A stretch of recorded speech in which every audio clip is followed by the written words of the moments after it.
over a year ago, I've made a video regarding my hot takes about Thomas and Friends. That video performed very well and I quite liked the idea, and thus I figured that it deserved a follow-up. The usual disclaimers apply. You are fully welcome to respectfully disagree with me. My opinions are supposed to be unpopular after all. And also, let me know your unpopular opinions. I would genuinely be interested in hearing them. But please, provide explanations as to why you see things the way you do, and don't just effortlessly write something obviously unpopular without providing further explanations just to create pointless drama, something that plenty of people have done countless times on my channel. Low effort comments shall not be accepted and will be removed if necessary. Furthermore, I shall not tolerate any kind of harassment towards anyone. I've received plenty of disrespectful comments over something as minor as disagreeing with the majority regarding Thomas the Tank Engine. Please behave, everyone. It truly isn't that hard to be a decent person. Alright, let's get started. The Beast of Sodor is weirdly entertaining. Once again, I wanna start this list off with a tame opinion. The Beast of Sodor is an episode that I don't really see anyone talk about, especially not in a positive light. In this one, Henry and Spencer are on goods duty. While traveling towards their destination, Spencer is enjoying himself immensely by taking the piss out of poor Henry's fearfulness. He keeps telling him about the story of the abominable snowman, and Henry's concerns only worsen. Meanwhile, Sir Topham is having trouble on his own. While trying to pick up Dowager for luncheon, he ends up crashing his car into a bank of snow. Fortunately, the railway is close by, and in an attempt to get there, he comes across a bull's field, which goes as expected. Oh.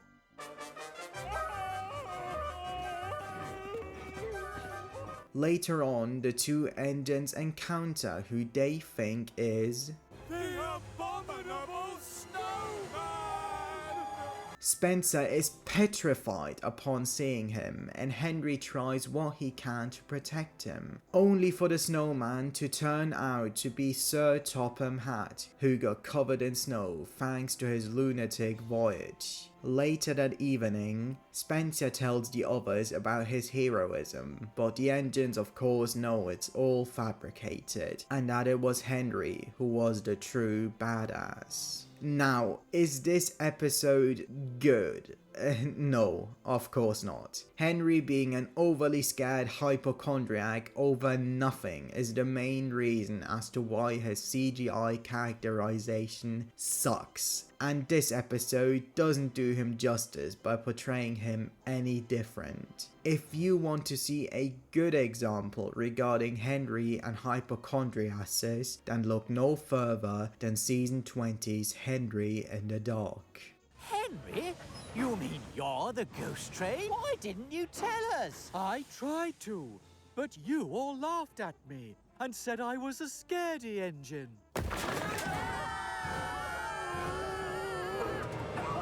This episode is notable for it does the inverse by making everyone but Henry scared or something, hence why it's regarded as one of Henry's seldom good CGI stories, along with Henry's hero and Henry Gets the Express. While the episode falls flat with characterizing Henry, I just can't fault the humor in this one. It's silly, sure, but at least it's so over the top ridiculous that it's funny again. Notably the scenes involving Dowager, as you'd expect.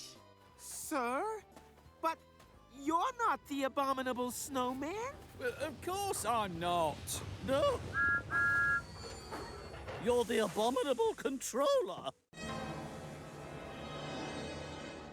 Spencer and Henry was a great character combo. Never expected these guys to carry an episode together, but they did, and I enjoyed it. The overall episode isn't great by any means, but at least it's a funny one, and I relish it for its antics, something that I can't say about other comedy-driven season 19 stories. Who's Jeffrey, Henry Spots Trouble, Rocky Rescue, and The Other Side of the Mountain spring to mind. At least, Beast has been much more successful in that department. Gator's permanent absence was a good thing. I truly respect that the writers had the balls to write Gerald off for good. He exclusively appeared in Tale of the Brave and season 18, and that was that. However, there's still a lot to take away from the 4 stories he did appear in. He's sagacious, acrophobic, gets snappy very easily, and would rather tell the truth, even if it hurts in the moment. I'm going to work in a faraway land and show everyone how brave I can be. Well, running away from your problems is not very brave, Percy.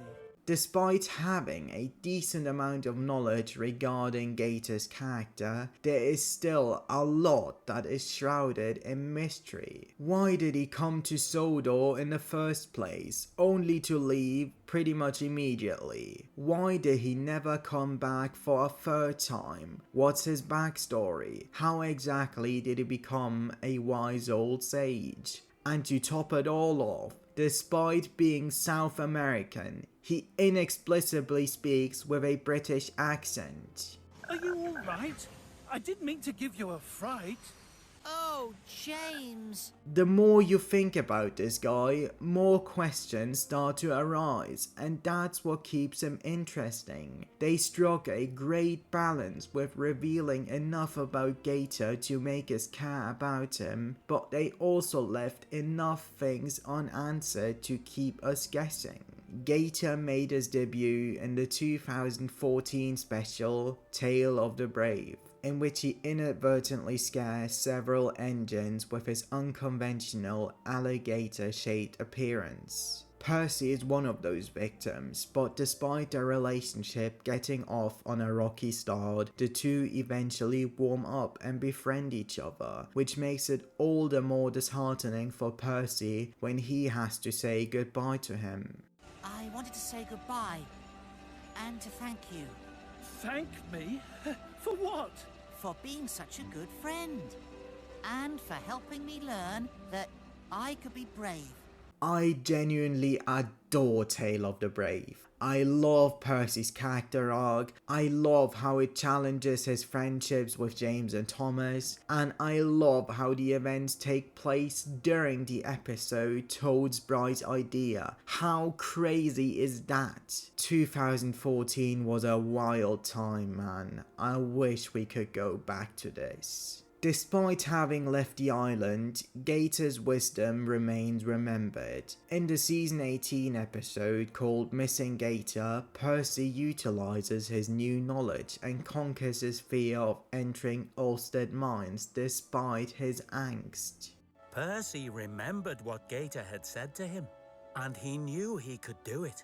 He could be brave. Later on in the same season, Gator returns to Sodor a second time in the episode Long Lost Friend, in which the two have a wholesome reunion for the final time. This truly feels like a my job is done sort of situation with Gator, and I love that. He genuinely transformed Percy into a courageous engine, and I gotta respect him for that.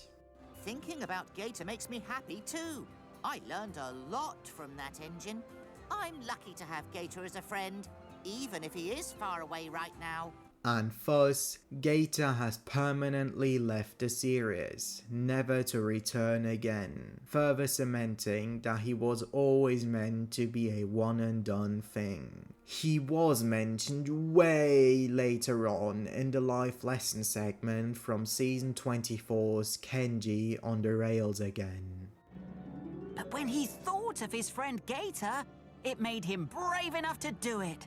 This singular out of the blue mention is everything he got between seasons 19 and 24. They truly stuck to their guns by not having him return to Sodor again, and I thoroughly respect that the show crew have learned from their past mistake with Hero. Imagine if Gator had actually become a Sodor resident like him. It would have totally diminished the emotional goodbye in Brave. Speaking of, Hero is a perfect example of another beloved character leaving Sodor for good. He hasn't left permanently at first, which again totally undermines the emotional ending in Hero of the Rails, but still, I'm glad that Hero stuck around. They did feature him in quite a sizable amount of stories, notably season 17's Henry's Hero. This truly was a good ass episode, as both of the leads are very strong and 100% in character. You were able to take all the trucks, even with your bad coal? It wasn't easy, Harry, but sometimes you have to keep on puffing.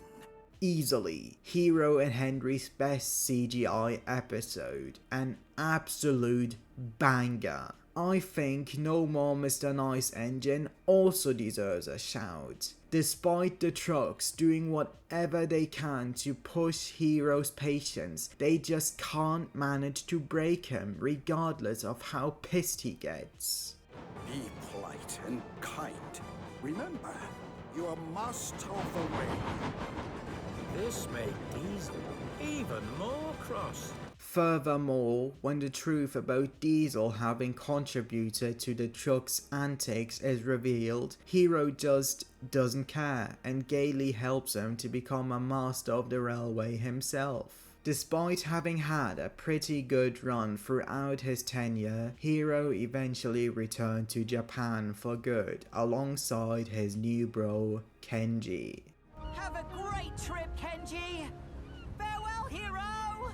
Thanks, Thomas! Promise me, Thomas, you'll come to Japan one day. Oh, I'd really like that! Just imagine how much less impactful the episode would have been if either Hero and Kenji returned to Sodor or Thomas came to visit Japan. The point I'm trying to make is that you can have a character return, but only if you can find a way to make it work. Sometimes it's better to have someone be gone for good, because that's how life works. The older you get, the more people you lose, and there's nothing to be done about that. Due to Hero having come back to Sodor immediately in season 13, his departure wasn't as impactful. I guess it makes enough sense for Hero to have returned. His old friends were presumably scrapped, and all of his friends back on Sodor are all that's left. But Gator, on the other hand, really wouldn't gain anything. He still has uses on his old railway, and there's still work for him. I'm just glad that the crew have learned from the previous writer's mistake with Hero and made Gator's short stint meaningful. I like every take on Diesel 10. First up, I wanna clarify that I too am quite fond of the comical, flat out unhinged portrayal from Magic Railroad. Hello, Twinkle Toes. I got a plan, and you're not in it. You can't catch me, Diesel! It's abundantly clear why the majority views it as the ultimate version of the character, for it was the first. That being said, I actually quite like the other takes too. In Calling All Engines, he's just a fellow worker, confirming that in the canon timeline, Diesel 10 is a Sodor resident. However, the characters are still consistently scared of his presence, including Thomas, who couldn't really give less of a fuck about him in Magic Railroad. Thomas and Percy shivered. They thought Diesel 10 looked very scary. Let's come back when Diesel 10's not here. I quite like the scene where Thomas asks Diesel 10 for help, in which he has to use his wits to convince him to help finish the airport. Diesel 10 may be a tough, grumpy brute, but in the end, he still wants to be really useful like all the others. He even got a cameo later on in The Great Discovery, in which he was shown to be pleased with Thomas having been found after having gone missing for several days. As we all know, Diesel 10 made his grand return to the CGI series in the post-credit scene of Misty Island Rescue, in which he foreshadows the upcoming special. You'll be laughing on the other side of your boilers soon, silly steamers. Which ended up becoming Day of the Diesels. While the story of the film is pretty mid, I still like how Diesel 10 was written in it. This take may not be as fun to watch as Magic Railroads, but I like this one too. He's manipulative and plays the long game in order to receive what he wants, akin to Railway Series Diesel. It wasn't right of him to blackmail poor Percy in order to get access to the steamworks, but I can still sympathize with him. Despite having asked Sir Topham for a new diesel works for ages, he and the other Diesels never ended up receiving one. You should tell Sir Topham Hatt that you need a new diesel works. We have. But Sir Topham Hatt doesn't listen to diesels. The measures that Diesel 10 and co have taken in order to get what they wanted were unjustified, but something just had to be done in order to finally receive what they always necessitated. This certainly explains why Diesel, Ari and Bert always went to the steamworks to get repaired. And guess what? Diesel 10 even received the spotlight in the season 17 episode, The Missing Christmas Decorations. While I don't have much to say about it, I appreciate the attempt of trying something bold by writing a regular story about a previously film exclusive character. Not to mention, poor Sydney's uncertain hiatus finally concluded thanks to the kindness of Percy's heart. And thank you, Percy, for giving me the best present ever! Present? What present? My new wheels!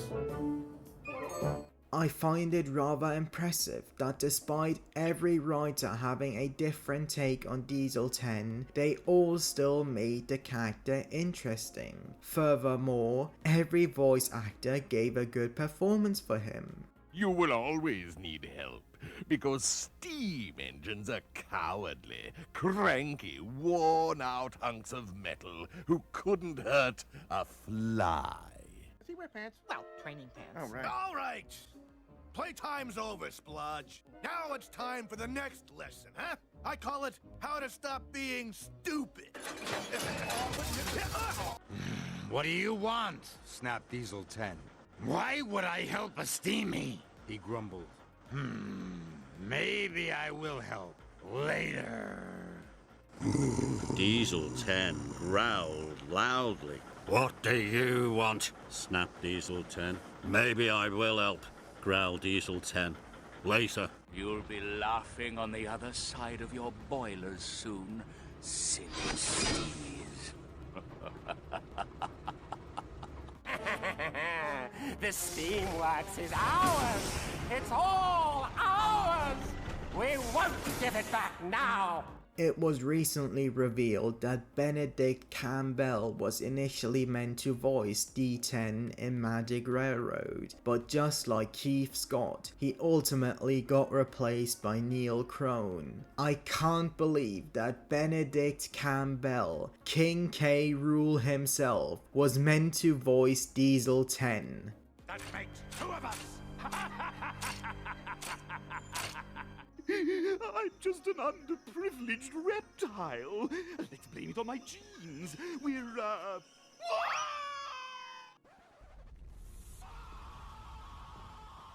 I'm not a fan of Johnny Morris and Sir John Gielgud's narrations. Not exactly sure if this opinion is that unpopular, but since I haven't heard anything negative about either of the two, I thought it was worth including. First up, we have Johnny Morris, whose narrations I just can't stand.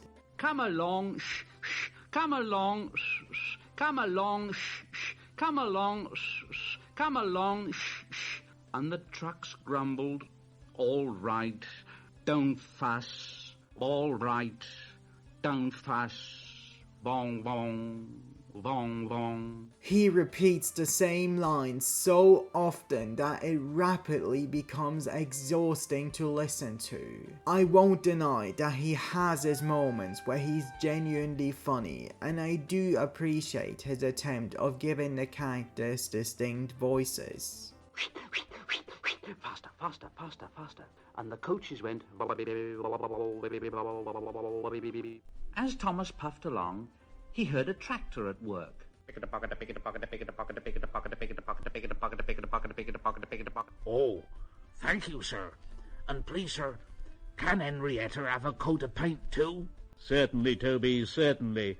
Oh, thank you, sir. She will be pleased.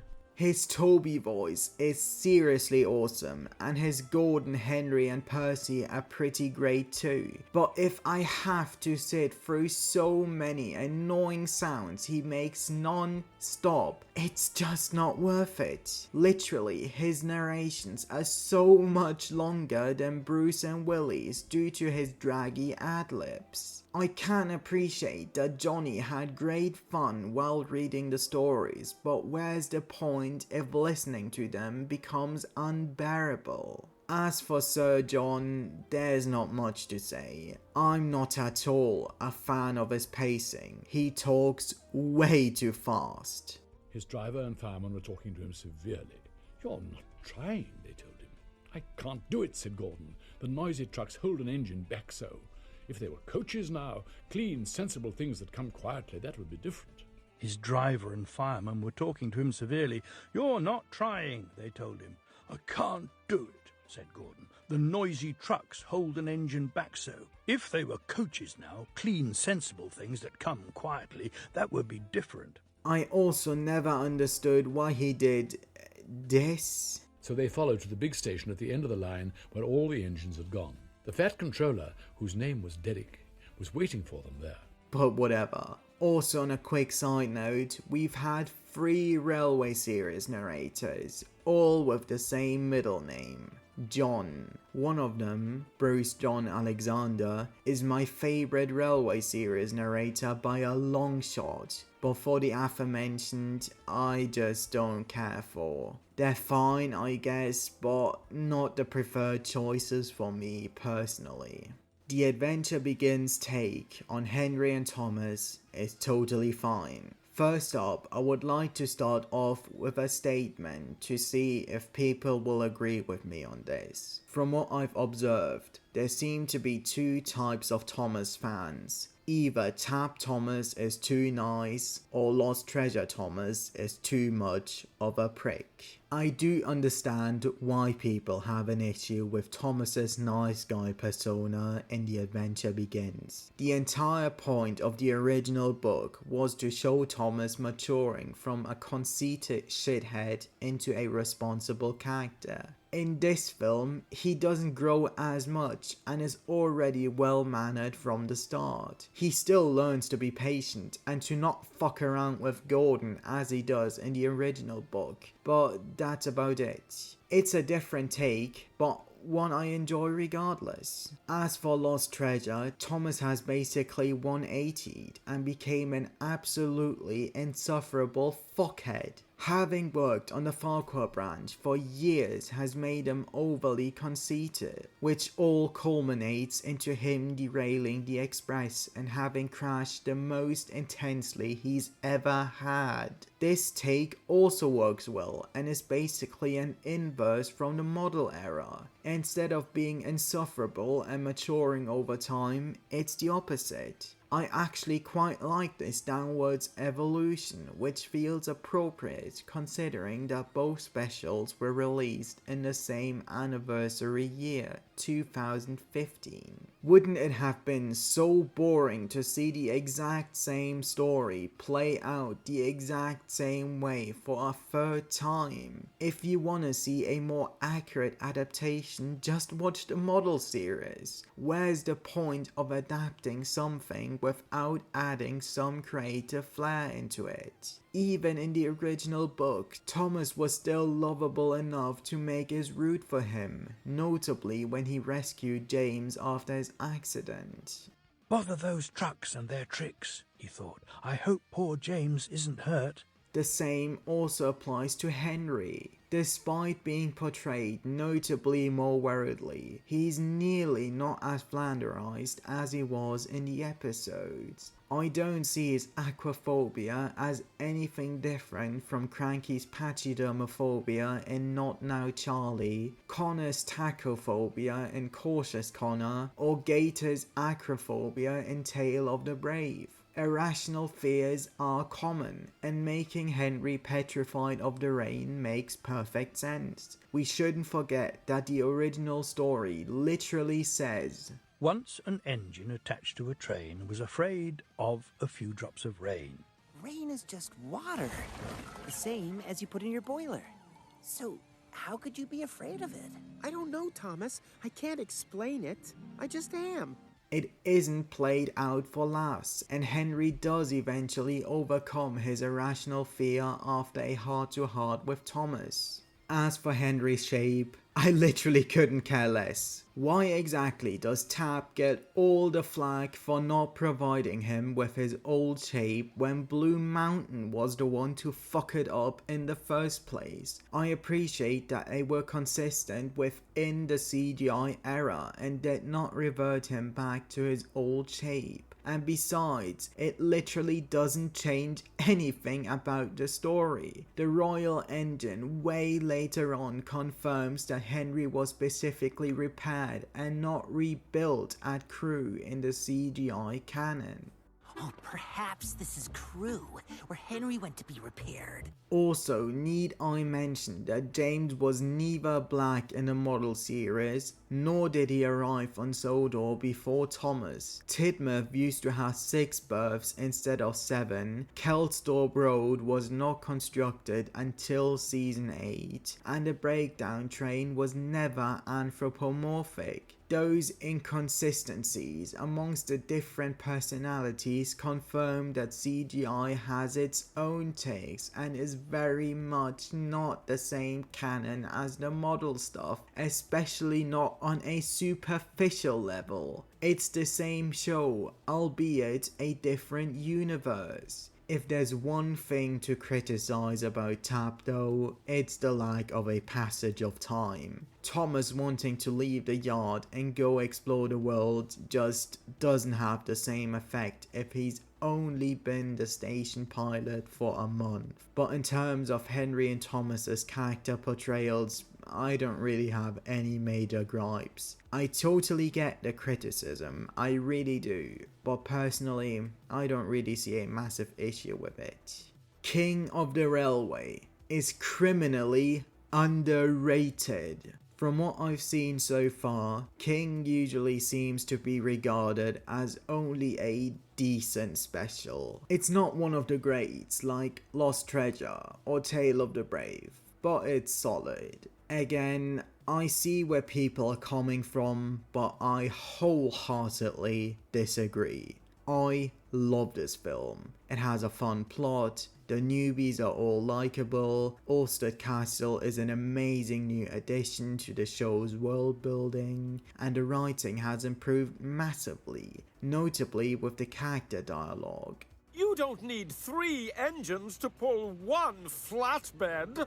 Okay, James. You can stay behind. What are you doing up there? They're turning me into an aeroplane. Really? No! They want to examine my undercarriage. But I've seen people do all sorts of things that don't make any sense. Or maybe he wants to make tea in my boiler. No!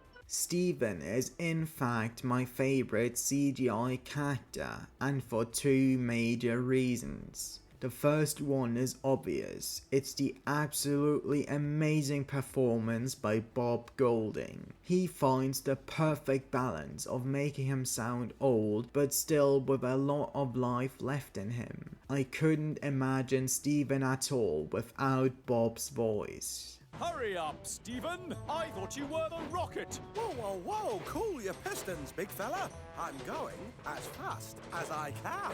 The second reason is the precise history of the real Stephenson's rocket. Andrew didn't have to go so hard on being accurate with the engine's real life history, but he did, and I appreciate him for that. There are of course other reasons as to why I like the film that much. The story, for one, is really fun. It's nothing mind-blowing, but it's enjoyable. Not to mention, King Godred is mentioned in the opening. How crazy is that? I get behind the criticism of the film feeling a little disjointed at times. The plotline with the express engines doesn't really lead to anything, but I'm not really bothered by it. At least we got some fun Spencer and Gordon banter, and we're introduced to Connor and Caitlin, who both get their spotlight in the following season. I can't race you, Bill. That wouldn't be fair. I'm way too fast. Maybe if I only used one piston. I have to give Mattel major credits for finding the perfect balance of not doing anything too crazy as their first major project, but simultaneously trying their best to still make something exciting. Yes, there are issues with the film, such as the iffy animation, notably when it comes to speed, Sir Robert keeping the reveal of reopening Orsted Castle a secret doesn't really make any sense, and the newbies besides Stephen and Robert don't get to do much, but still, there's a lot to love about it. The songs in particular are phenomenal, especially Searching Everywhere. This song slaps way too hard and is genuinely one of my favorite Thomas songs ever. Just listen to this. Searching everywhere, up, down, left, right, look over there. It's also nice to see Luke return, who has finally become his true self again, for he no longer has to live in never-ending misery. And it's always nice to see the Blue Mountain Quarry in general. Overall, there's nothing majorly wrong with the film. There isn't much of crazy action, but it doesn't really need it. It's definitely worth a rewatch and deserves way more love than it receives. The Great Race fucking sucks. Now, the reasons for that are plentiful, but I've narrowed it down to only the most major gripes I have with it. For one, it's a tired story that's been done to death before. Literally, just take a look at the season 11 episode, Dream On. Thomas wants to be faster, shinier and stronger than Spencer. He fails but realizes it's okay to not be any of that because he has his strengths somewhere else. Thomas knew he wasn't faster, shinier or stronger than Spencer, but he was certainly reliable. And that was a very useful thing to be. Not at all dissimilar from what happens in the Great Race. The Diesel plot, again, serves nothing. Just like in Misty Island Rescue, Diesel is set up as a major player only to be shafted midway through. And not to mention, I fucking hate Ashima. I don't care what anyone says, I just can't stand her. Despite her eye-catching design, she's so bland and uninteresting, and she's meant to be the token newbie. Just because we're well painted doesn't mean we can't do anything else. Literally, there's nothing else left for me to say about her, although I have to give them credit where it's due. The scene where Thomas just explodes at her is magnificent. What is it with all you railway show engines? Charging about like you own the tracks. What makes you so special anyway? This film should have been 100% about Gordon, and if I had to make a change, I would have only let Philip and Thomas come with him to the railway show. I seriously hate those ridiculously over-the-top stories where the engines leave for something just to goof around. I would have also changed it to have all of the same engines compete in their respective competitions, which one would reduce the amount of unnecessary characters who will never appear again drastically, and two, the continuity with Thomas knowing about some of the engines he's met here still applies for later appearances. Aren't you Thomas from the island of Sodor? I think I met you at the Great Railway Show. Oh, hello! I remember you! You're young Bao! The argument that every special has to be Thomas focused falls flat immediately, considering how many other films either don't have him as the lead or have him share the spotlight with other characters. And do I even need to mention the fucking bridge jump? I've got to get across! I can't stop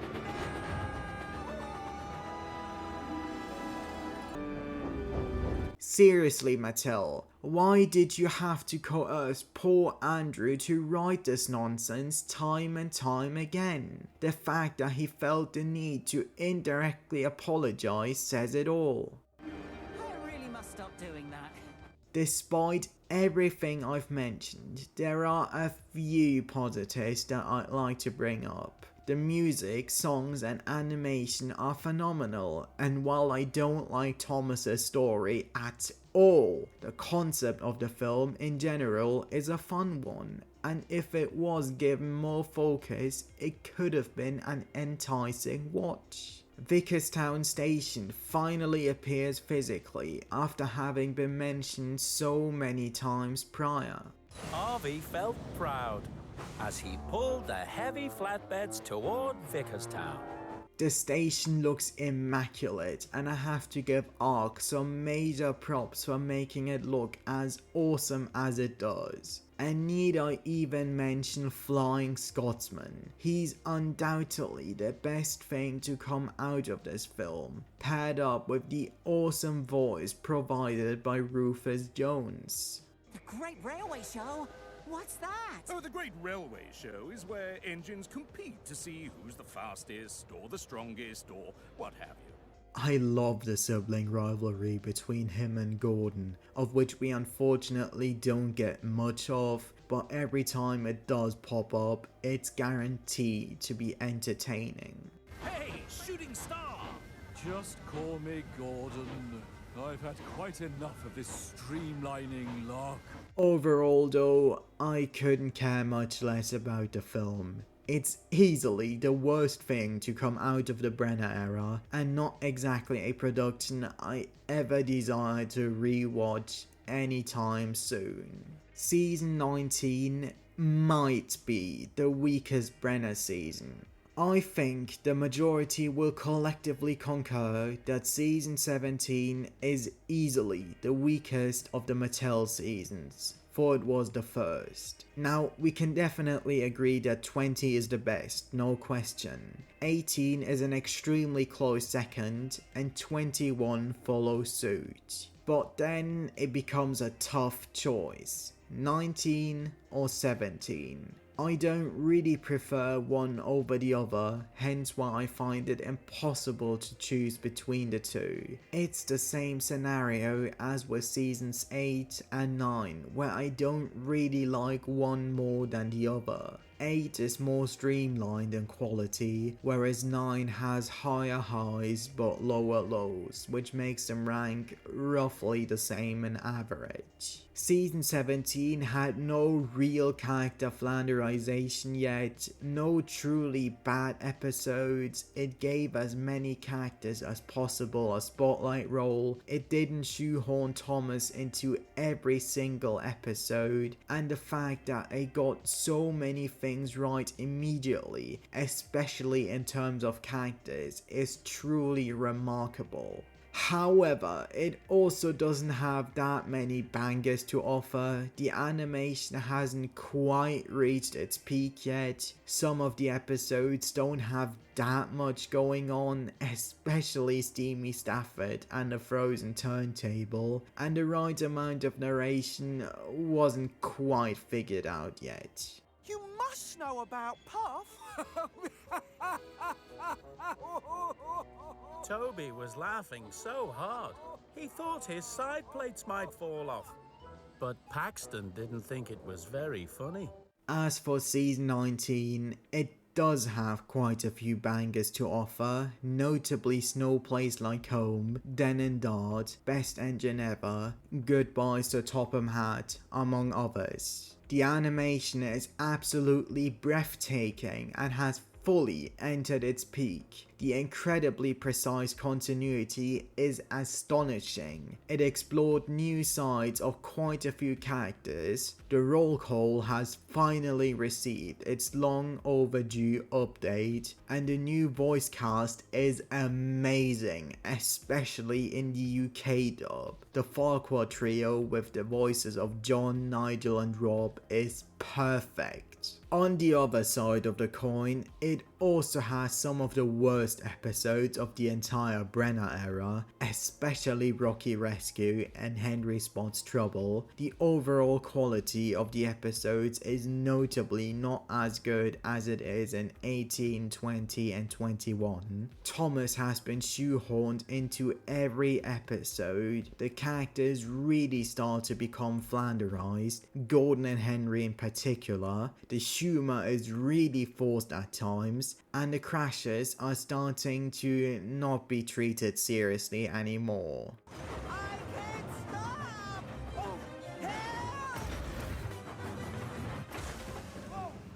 There really isn't a lot in it, and I for the life of me can't decide which of the two I prefer. But if I absolutely had to choose, I might actually have to go with 17. It has a slightly more varied cast, it definitely has some bangers, the character writing is great, the episodes are consistently good, and the overall attempt to finally make it the quality show it once was is truly commendable. I think all that just barely pushes it above 19 for me, but it truly isn't a lot, and you could easily make the case for season 19 to be the better one of the two. It truly just comes down to one's own personal preferences. Clive Spong is a solid illustrator. This mirrors number 9 from my first video, doesn't it? Now, there are many reasons as to why the Railway series developed into the famous book series that it is today. Memorable characters, clever writing, varied tones, real railway practice, and incredibly in-depth lore and backstories, and of course, the iconic illustrations. Everyone will agree that the Railway series would not have become what it did if it weren't for the pictures provided for the stories. Most people tend to lean towards the illustrations drawn by Gunvor and Peter Edwards, with John Kenny and Edgar Hodges as the runner-ups. I'm with you all. The aforementioned artists are all amazing, especially Gunvor and Peter with their awesome color palette, great consistency in terms of detail and proportions, and for making the engines look more real than ever before. They went so hard and gave 110% with every single illustration they made. I think we can all collectively agree that the Edwards rightfully deserve to be regarded as the most goated Railway series illustrators we've ever had. That being said, the other illustrators, which includes the two Reginalds, Payne and Dolby, and of course Clive Spong, also deserve praise for their respective efforts. Despite having been the Railway series illustrator for the longest time period, Clive doesn't get the same recognition as Kenny, Hodges and the Edwards. I get it to an extent. His drawings aren't quite as eye-catching as the aforementioned, but they're still good and overall rather underappreciated, with the exception of really useful engine, that is. In all honesty, I might even go as far as to say that I overall prefer Spong's illustrations over Dolby's. The latter did make his drawings pop with vibrant colors, and he did create some banger illustrations, but the former is much more consistent, especially in terms of proportions, something that Reginald was notoriously not very good at. Clive's illustrations steadily improved as the books progressed, whereas Reginald's were either hit or miss. The characters exclusive to Chris's books are notably good, and I love all the cab illustrations, which are all oozing with detail. Not to mention the small extras such as the rivets, which make the engines look even more realistic. But if there's one thing that Clive excelled at the most, it's the harbours. By God, every illustration that takes place at the seaside is guaranteed to look incredible. Just take a look at how good the ocean looks. It's all so atmospheric and genuinely feels like something that can be seen in the real world. I also appreciate the fitful illustrations, which feature unique angles, making this world feel just a bit more climactic. I know I'm not the first to point it out, but if there's one thing to criticize that never really improved as the series went on, it's the faces. Clive gave everyone the overall same face design, which means that the characters' expressions don't massively stand out amongst each other. And just like the other illustrators, there are the occasional hiccups, such as Duke lacking his tender, or the wrong wheel configurations, such as Oliver as an 060 or Rheneas as an 042. Though to be fair, the other illustrators aren't exactly immune to those mistakes either. Overall though, Clive Spong was a good illustrator. He was mostly consistent with the engine's proportions, the characters exclusive to his tenure all look excellent, the faces, while not as varied, are still expressive, and the overall quality of his drawings is still high. His work is indisputably underrated and ought to be recognized way more than it is.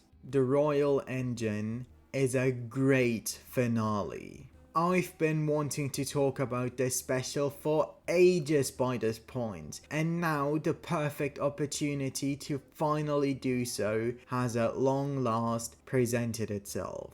In all honesty, the Royal Engine is a finale that I'm 100% perfectly content with. Viewed as a momentous episode, it's great, but as a finale, it's astounding. I won't deny that it could have been better, but one of the reasons as to why I like it so much is ironically because of its imperfections. A good finale should be a meticulous sum up of what the entire franchise is all about. If you ask me, Royal Engine delivers in that department pretty dang well. It summarizes the show's highs and lows all in one episode. And to be honest, the only major gripe I have with it is the inclusion of Beresford, one that nobody asked for. I am so glad that the honor of writing the show's be-all end-all was given to none other than Michael White, who has been an avid fan of the franchise since forever and fully understands these characters and the universe they live in. When Andrew offered me the job, I was very scared of the feedback of the fan base because, you know, I was one of them and how could I manage the feedback? So But yeah, And- I was very moved by the positive feedback, and I thank everybody for welcoming me on board. Well, I think everyone would very much like to thank you for these episodes because they've really gone down a treat. The amount of callbacks and references to past occasions are plentiful. The events of Gordon Goes Foreign are mentioned. I know the way to London after all, and I've been there before, you know. Not the station names again, Gordon. I just wish they would make their minds up on what to call London Station. London's all wrong. They've changed it. It isn't King's Cross anymore, it's St Pancras. Sir Topham mixes up suspicious with auspicious, just as Percy does in Centenary. Here, on this, suspicious, no, bother, auspicious occasion. To mark this auspicious occasion... What's suspicious? Auspicious, Percy. It means important. Thomas says,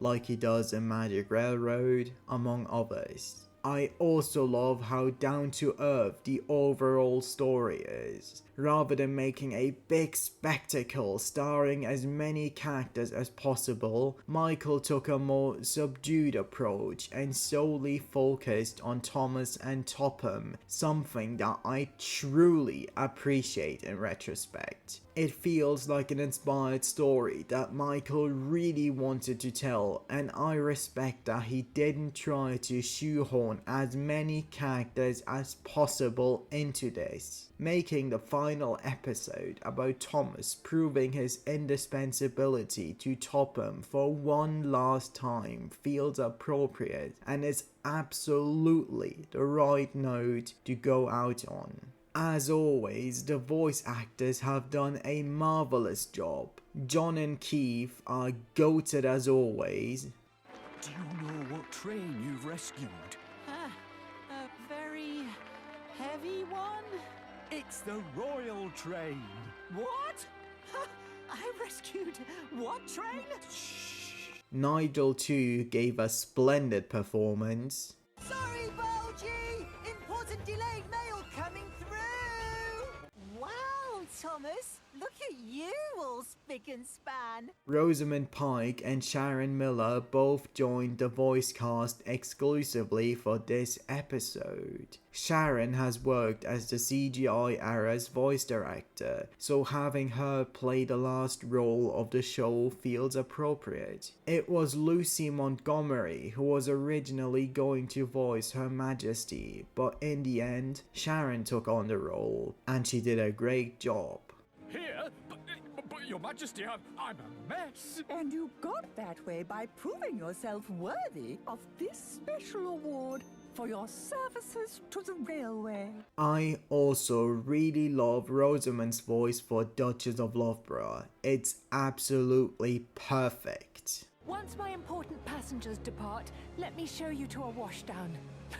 Well, that is, I mean, well, if you could give me a push. Speaking of Duchess, I'm quite fond of her personality. It's a twist to the usual big engine trope. She starts off as bossy, but we quickly realize that she doesn't mean any harm. She wants to make sure to get everything just right and gets pouty when something doesn't go as planned. I find her rather relatable in that regard. Even Colin McFarlane got to voice his respective characters.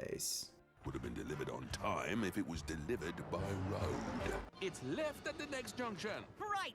No, left! But you said right, whereas I said left when really I was right and you were left with... You serious? Who could have thought that Bulgy of all characters would be the one to have the first line of dialogue in the show's final production? The Great Discovery was an impeccable finale for the model series. Thomas's character arc is beautiful in this. It features his biggest fuck up he's ever had by sardonically crashing in and out of a mine in the most spectacular way possible, and he finally learns to be humble and that friendship matters most. Hence the show's title, Thomas the Tank Engine and Friends. Thomas smiled. He had wanted to be the leader of the track. But we're all leaders of the track, puffed Thomas proudly.